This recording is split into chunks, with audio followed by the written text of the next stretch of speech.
అతిక్రమించు, ఇది జరగకపోతే సమరించు. ఇంకా ఇప్పుడు కొంతమంది లేడీస్ ఇక్కడ ఉండి భర్తలు అక్కడ ఉన్నారంట.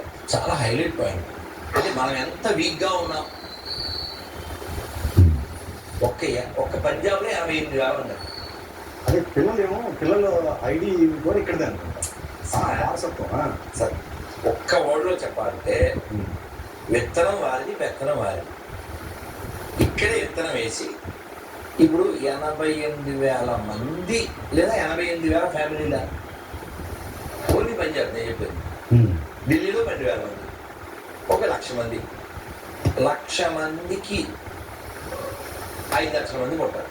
ఓకే, 5 మంది వేసుకో, ఏనపక్షం 4 బేబీస్ 40 బేబీస్, 5 వేసుకో, 5 లక్షల మంది. వీళ్ళందరికీ ఈ దేశం మీద ప్రేమ ఉంది కదా. అంటే దేశద్రోహుల్ని మన దేశంలోనే కని పెంచుతున్నారు with our money, our subsidy. నేను ఇంకో వీడియో చూశాను. ఇక్కడ సబ్సిడీతో వాళ్ళు అక్కడ పంపిస్తే వాళ్ళు ప్రతిజ్ఞ చేయిస్తున్నారు వాళ్ళతో, దేశ ప్రధాని ఈ దేశాన్ని నాశనం చేస్తాం అని.